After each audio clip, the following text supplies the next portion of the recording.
में अवैध खनन करने वालों की अब खैर नहीं।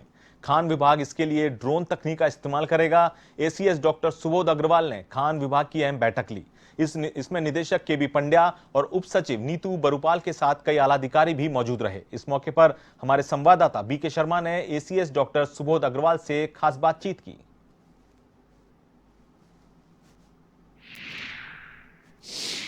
राजस्थान में रोजगार और राजस्व के लिहाज से खनिज सेक्टर सबसे महत्वपूर्ण है और मुख्यमंत्री अशोक गहलोत ने इस खनिज सेक्टर को आगे ले जाने की जिम्मेदारी दी है अनुभवी हाथों में। डॉक्टर सुबोध अग्रवाल एसीएस खनिज हमारे साथ में हैं, इनसे बात करेंगे। सर, सभी सेक्टर में कोविड-19 का असर रहा है, लेकिन इसी तरह से खनिज जो सेक्टर है यहाँ पर उसमें भी असर रहा है, लेकिन धीरे धीरे अब वापस से अपनी पटरी पर आ रहा है विभाग भी। तो किस तरह से जो रिकवरी हो रही है इस डिपार्टमेंट में धीरे धीरे, आप बताइए। लगभग हम प्रतिवर्ष राज्य सरकार को 5,000 करोड़ की रेवेन्यू देते हैं। अब की बार चूँकि पहले 2 महीने अप्रैल और मई कोरोना से ग्रस्त थे, तो सभी अन्य सेक्टरों की तरह इस सेक्टर में भी गिरावट आई थी और अच्छी खासी गिरावट थी। जैसे आपको उदाहरण के तौर पे बताऊं तो अप्रैल 20-21 के महीने में गत वर्ष की तुलना में हमें केवल 37 करोड़ का राजस्व मिला। गत वर्ष 251 करोड़ था, तो ये लगभग 15% बनता है। मई में भी 215 करोड़ के हमारी राजस्व अर्जित हुई 355 करोड़ की तुलना में, तो ये भी जो है लगभग 60% ही बनता है। पर खुशी की बात ये है कि राज्य सरकार ने जब से औद्योगिकरण की दिशा में ध्यान दिया और इसको सेक्टर को खोला, तो हमने जून और जुलाई में गत वर्ष की तुलना में ज़्यादा राजस्व अर्जित किया। जून में 341 करोड़ पिछले वर्ष की तुलना में, इस वर्ष 360 करोड़ जो लगभग 8% की वृद्धि है। जुलाई में 347 करोड़ की तुलना में 436 करोड़ जो लगभग 25% की बढ़ोतरी है।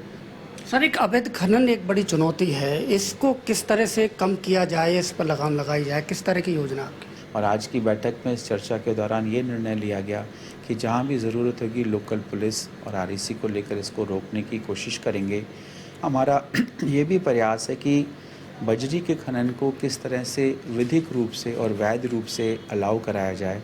तो राज्य सरकार के निर्देशों के क्रम में सुप्रीम कोर्ट में भी बात कहेंगे और मुझे विश्वास है कि बहुत जल्दी सुप्रीम कोर्ट इसको कोई ना कोई रूप देकर इसका समाधान निकलेगा। हमें अपने विजिलेंस विंग को भी स्ट्रेंथन करना है। हमारी घोषणा है कि हम ड्रोन और अलग तरह की पद्धतियों को इस्तेमाल करके अपने अवैध खनन की गतिविधियों को मॉडर्नाइज़ करेंगे ताकि इनको सही ढंग से रोका जा सके। सर, एक मेरा आखिरी सवाल ये है कि मुख्यमंत्री का भी ड्रीम प्रोजेक्ट है रिफाइनरी, और पूरी प्रदेश की जनता की एक उम्मीद है और सब इंतज़ार कर रहे हैं, लेकिन सबकी ये भी कि ये जो कोविड आया इसके कारण बहुत सारा जो प्रोजेक्ट्स हैं वो गड़बड़ा गए हैं। तो क्या तय समय पर रिफाइनरी को पूरा किया जाएगा और जो हर्डल आए थे उनकी क्या रास्ता समाधान निकाल लिए गए हैं? रिफाइनरी का मैंने रिव्यू किया था और मुझे खुशी है कि एचआरआरएल के सीईओ के साथ साथ एचपीसीएल जो इनकी पेरेंट कंपनी है उनके भी चेयरमैन साहब ने ज्वाइन किया था और कुछ बिंदुओं में वो पीछे हो गए हैं क्योंकि जो उन्होंने टेंडर्स फ्लोट किए ये ईपीसीसी की तरह करते हैं, इंजीनियरिंग प्रोजेक्ट के टेंडर्स होते हैं, क्योंकि अंतर्राष्ट्रीय कंपनियों ने भाग नहीं लिया। इस तरह की रिफाइनरी बनाना एक बहुत ही जटिल और बहुत ही टेक्निकल काम है, तो इसमें विश्व में जो एक्सपर्ट्स होते हैं उनको बुलाया जाता है। और उन्होंने ये आश्वस्त किया कि जो भी हमें नुकसान हुआ है समय का, वो ऐसा नहीं है जिसकी कि भरपाई नहीं हो सके। तो एचआरआरएल ने ये आश्वस्त किया है कि जो उन्होंने राज्य सरकार को आश्वासन दिया था समय सीमा का, उसके अनुरूप वो उसको पूरा कर लेंगे। और आपको ये जानकर खुशी होगी कि कोविड से पहले जहां उनके यहाँ 3800 लोग कार्यरत थे वर्कर्स, आज की तारीख में 5000 से ज़्यादा वर्कर्स कार्यरत हैं।